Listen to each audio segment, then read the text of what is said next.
ओम नमो भगवते वासुदेवाय। हरे कृष्ण। स्वागत है आप सभी का हमारे चैनल पर। आज के इस वीडियो में हम बात करने वाले हैं श्री कृष्ण जन्म अष्टमी के विषय में। जन्माष्टमी का त्योहार साल 2025 में कब मनाया जाएगा, व्रत किस दिन रखा जाएगा और पूजा का शुभ मुहूर्त क्या रहेगा, सभी के बारे में आज के इस वीडियो में हम बात करने वाले हैं। तो वीडियो महत्वपूर्ण है, पूरा देखिए। और अगर आपको वीडियो अच्छा लगता है, जानकारी आपको उपयोगी लगती है, तो लाइक करके औरों को भी शेयर कर दीजिए। साथ ही साथ ऐसी ही जानकारियां प्राप्त करने के लिए और व्रत कथाएं सुनने के लिए चैनल को भी सब्सक्राइब करके बेल आइकन पर क्लिक कर लीजिए।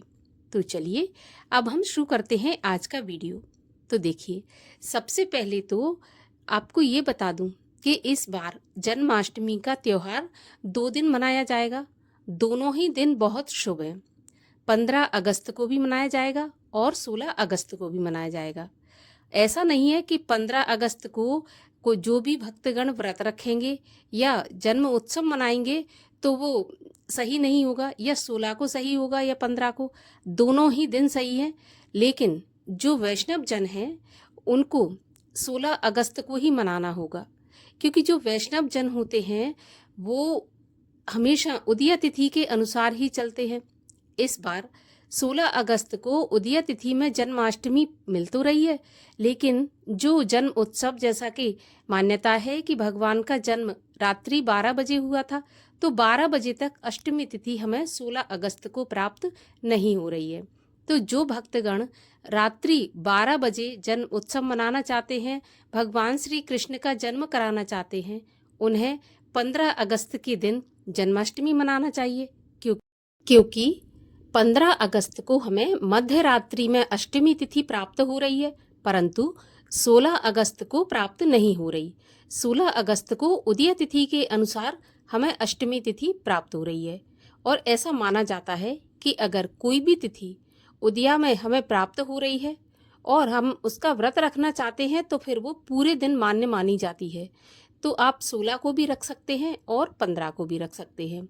जो भी भक्तगण 15 को व्रत रखेंगे उन्हें 16 तारीख को पारण करना है। और अगर आप चाहते हैं तो आप दोनों दिन भी व्रत रख सकते हैं।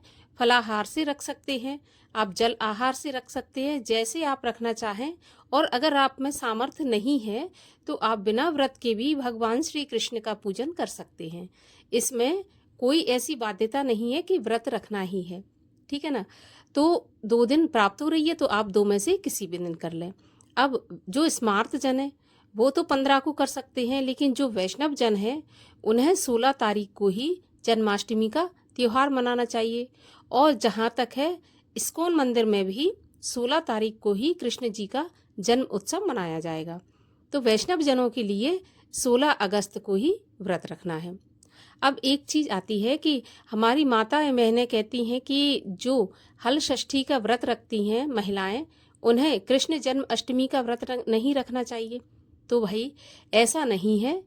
अगर आप हल षष्ठी का व्रत करती हैं तो भी आप जन्माष्टमी का व्रत रख सकते हैं। इसमें कोई भी दुविधा नहीं है, इसमें कोई भी बुराई नहीं है। तो वैसे तो रोहिणी नक्षत्र अष्टमी के दिन होता है, तभी कृष्ण जन्माष्टमी मनाई जाती है, लेकिन इस बार अष्टमी तिथि में रोहिणी नक्षत्र प्राप्त किसी भी दिन नहीं हो रहा, ना तो 15 अगस्त को और ना ही 16 अगस्त को। 17 अगस्त को जबकि अष्टमी तिथि समाप्त हो जाएगी, 9वीं तिथि में प्राप्त हो रहा है रोहिणी नक्षत्र। तो इसलिए रोहिणी नक्षत्र में इस बार जन्म अष्टमी हम नहीं मना सकते हैं। तो आप अपनी सहूलियत के हिसाब से जन्म अष्टमी का व्रत रखें और पर्व मनाएं। अब आपको बता देते हैं कि अष्टमी तिथि कब प्रारंभ होगी, कब समाप्त होगी। तो देखिए, अष्टमी तिथि प्रारंभ हो जाएगी 15 अगस्त शुक्रवार की रात्रि में 11:50 पर, और अष्टमी तिथि समाप्त होगी 16 अगस्त शनिवार रात 9:34 पर। तो 15 अगस्त और 16 अगस्त दोनों ही दिन जन्माष्टमी का त्योहार मनाया जाएगा, क्योंकि जैसे कि मान्यता है कि श्री कृष्ण जी का जन्म मध्य रात्रि में हुआ था और मध्य रात्रि में अष्टमी तिथि हमें 15 अगस्त को ही प्राप्त हो रही है। 16 अगस्त को मध्य रात्रि तक अष्टमी तिथि नहीं रहने वाली। तो दोनों ही दिन व्रत रखा जाएगा। दोनों ही दिन जन्माष्टमी का त्योहार मनाया जाएगा। आप अपने क्षेत्र के हिसाब से जैसा हो उस प्रकार से इस त्योहार को मनाएं।